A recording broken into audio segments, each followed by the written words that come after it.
প্রচণ্ড গরমের কারণে যদি ঢিলা গেঞ্জি পরিধান করি তাহলেও কি আল্লাহ লানত বর্ষিত হবে? অজু করার সময় বেসিনে পা ধোয়া কি ঠিক? গোপন অঙ্গে হাত লাগলে উজু থাকে কি না? গোসল করার পর পুরনো উজু করার প্রয়োজনীয়তা আছে কিনা? নামাজের সময় মোবাইলে চোখ গেলে কি নামাজ হবে? ছোট বালতি থেকে পানি না ঢেলে পানির মধ্যে হাত দিয়ে উজু করা যাবে কি না? ডান হাতে খাবার গ্রহণের সময় প্রয়োজনে কি বাম হাতে পানি পান করা যাবে? আমার পরিপূর্ণ বয়স হচ্ছে, আমি বিয়ে করতে চাই, এখন আমার পরিবারকে কিভাবে বলতে পারি পরামর্শ চাই? অন্য ধর্মের লোকদের কি বাসা ভাড়া দেওয়া যাবে? সুদের টাকা দিয়ে তৈরি করা বাড়িতে আমল করলে আমল কি কবুল হবে?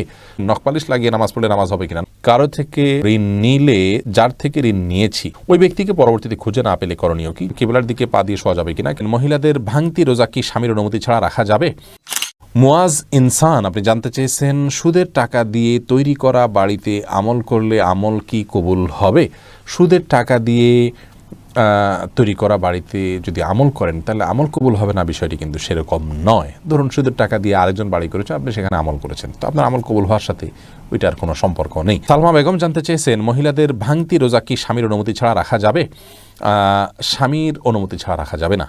স্বামী যদি বলো যে হ্যাঁ রাখতে পারে, আর যদি স্বামী বাসায় থাকেন তাহলে সেক্ষেত্রে স্বামীর অনুমতি নিয়ে তারপরে রাখা উচিত। ভাঙতি রোজা যেগুলো, এগুলো তো ফরজ রোজা, কিন্তু ওই দিন রাখাটা তো আপনার জন্য ফরজ নয়, অতএব দিনটা নির্দিষ্ট করার ক্ষেত্রে তার সম্মতি নিয়ে করা উচিত।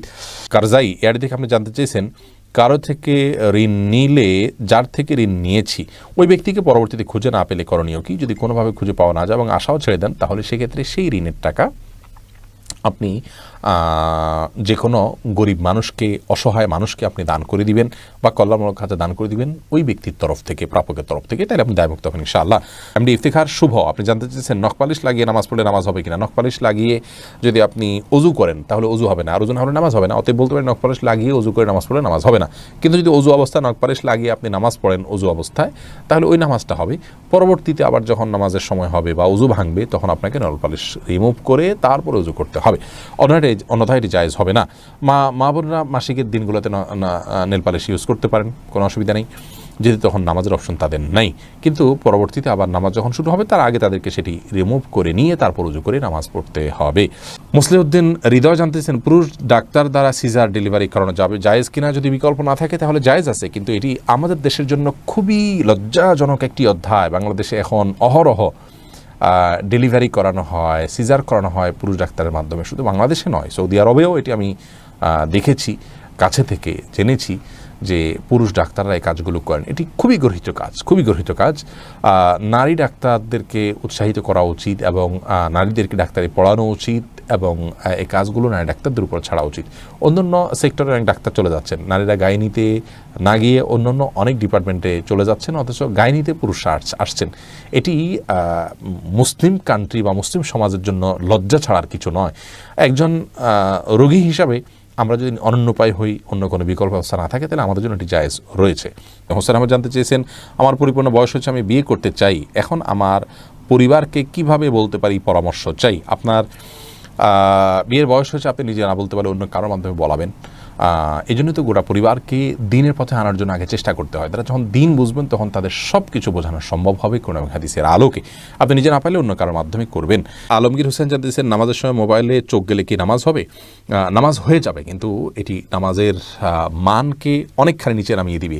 মোবাইল এর দিকে চোখ যাওয়া উচিত নয়, বরং নামাজের সময় সিজদার জায়গায় চোখ থাকা উচিত। নামাজের দিকে অন্যদিকে মন যেতে পারে সে বিষয়গুলোকে সরিয়ে ফেলা উচিত নামাজের আগেই।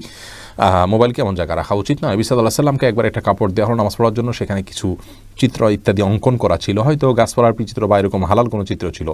নামাজ পড়ে তিনি তারপরে বলেছেন, এই কাপড় সরাও, স্বচ্ছ বা ফ্রেশ কোনো কাপড় আনো, যাতে করে মনোযোগ নষ্ট না হয়। আল্লাহর সাথে কথোপকথনের সময় আপনার অন্যদিকে মনোযোগ দিলে, আপনি কারোর সাথে কথা বলছেন, সেখানে যদি আপনার অন্য দিকে মন থাকে তাহলে সে যেরকম অভদ্রতা, অসৌজন্যতা, এটা মহান সৃষ্টিকর্তার সাথে কত বেশি অভদ্রতা এবং অসৌজন্যতা হবে সেটা বলাই বাহুল্য।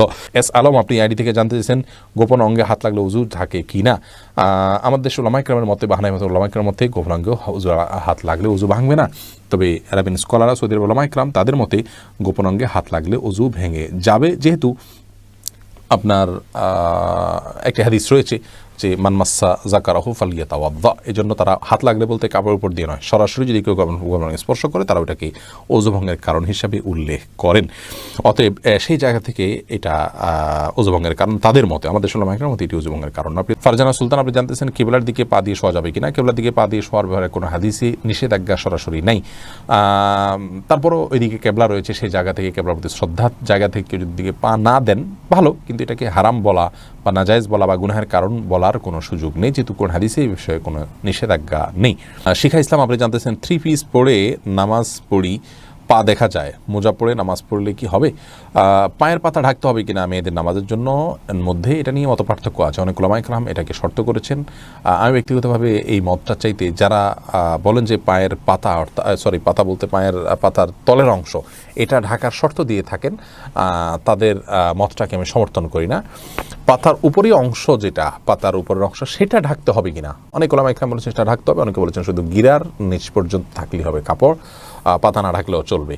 তো দুই পক্ষের উলামায়ে কেরামের দলিল রয়েছে। নিরাপদ হলো এমন কাপড় পরা যে কাপড়টা অনেক বেশি লম্বা হয়, যে পায়ের পাতার উপরের অংশ সহ ঢাকা পড়ে। তলা ঢাকার জন্য, মোজা পরার জন্য আলাদা করে কষ্ট করা বা কসরত করা এটা আবশ্যক নয়। ইনশাআল্লাহ বিইذনিল্লাহ নামাজ হয়ে যাবে যদি কেউ মোজা না পড়ে। এরপরে উররাত আইন মারিয়া, আপনি জানতে চেয়েছেন অন্য ধর্মের লোকদের কি বাসা ভাড়া দেওয়া যাবে? যাবে, কোনো অসুবিধা নেই, তাদেরকে বাসা ভাড়া দেওয়াতে কোনো অসুবিধা নেই। মোহাম্মদ আরাফাত ইসলাম জানতেছেন ডান হাতে খাবার গ্রহণের সময় প্রয়োজনে কি বাম হাতে পানি পান করা যাবে? প্রয়োজনে বলতে কি, ডান হাতে পানি পান করা উচিত, খাবার গ্রহণ করা উচিত। ইভেন আপনার খাবার খেলে আঙ্গুল চেটে তারপরে আপনি ডান হাতে ধরে খাবেন। যদিও আমাদের উলামায়ে কেরাম বলেন যে বাম হাতে আপনি পানির পাত্র ধরলেন, ডান হাত দিয়ে ঠেক দিলেন, তার মানে 2 হাত ধরে খালেন, এটা জায়েজ আছে, এটা একটা পন্থা মাত্র, কিন্তু সবচেয়ে উত্তম হয় সরাসরি ডান হাতে খাওয়া। সেক্ষেত্রে খাবার লেগে যাওয়ার যে ভয় থাকে গ্লাস ইত্যাদিতে, সেটা থেকে বাঁচার জন্য আপনি পরিষ্কার করে নেবেন, আলতো করে ধরবেন, কিন্তু ডান হাতে খাওয়া উচিত, পান করা উচিত, যেহেতু হাদিসে সুস্পষ্টভাবে ডান হাতে খাওয়া পান করার নির্দেশ রয়েছে। ফারিয়া এনামুল, আপনি জানতে চেয়েছেন ছোট বালতি থেকে পানি না ঢেলে পানির মধ্যে হাত দিয়ে ওযু করা যাবে কি না? যাবে। হাত দিয়ে কোষ করে উঠিয়ে আগে হাত ধোবেন 3 বার, এরপরে আবার আপনি কোট দিয়ে স্বাভাবিকভাবে ওযু করতে পারেন, কোনো অসুবিধা নাই। নবী সাল্লাল্লাহু আলাইহি ওয়াসাল্লাম এই পদ্ধতিতে ওযু করেছেন।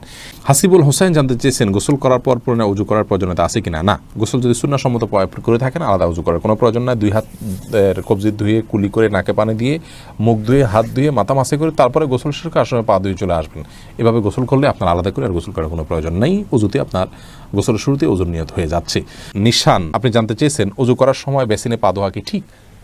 নিজের বাসা বাড়িতে অসুবিধা নেই, করতে পারেন, তবে আপনার রিস্ক মুক্ত হওয়াটা আর বিষয়ে মাথা রাখতে হবে। নিজের জন্য রিস্কি হলে সেটা আপনার জন্য করা উচিত হবে না, কারণ নিজেকে বিপদের মুখে ঠেলে দেওয়া ইসলামের শরীয়তে জায়েজ নয়। অনেক সময় এখান থেকে পড়ে বা দুর্ঘটনার শিকার হতে পারে মানুষের।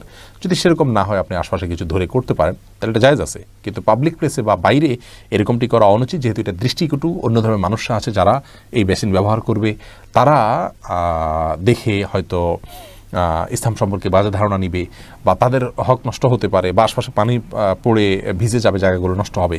সেই জায়গা থেকে পাবলিক প্লেসে এমনটি না করা উচিত, কিন্তু করলে ওযু হয়ে যাবে। ফারজানা রহমান শারমিন জানতে চেয়েছেন প্রচণ্ড গরমের কারণে যদি ঢিলা গেঞ্জি পরিধান করি তাহলেও কি আল্লাহ লানত বর্ষিত হবে? এবং ফারজানা, যদি বাসা বাড়িতে আপনি পড়েন তাহলে তো আল্লাহ লানত বর্ষিত হওয়ার কোনো প্রশ্নই ওঠে না, যদি গায়ে মহারামের সামনে এসে পড়ে না যান। আপনি বা সেটা পরার পর উপর দিয়ে পাতলা না পরে নেন, যাতে আপনার সৌন্দর্য প্রকাশিত না হয় গায়ে মাহারামদের সাথে। এরকম যদি চলেন তাহলে কোনো অসুবিধা নেই বাসা বাড়িতে। আর বাসা বাড়ির বাইরে যদি আপনি যান, তাহলে সেক্ষেত্রে বোরকার নিচে যদি আপনি এ ধরনের পোশাক পরেন, কোনো অসুবিধা নেই ইনশাআল্লাহ বিইذনিল্লাহ। অর্থাৎ আপনার পর্দা বাইরে যখন যাবেন পর্দা মেনটেন করতে হবে। গরম এর কষ্ট যত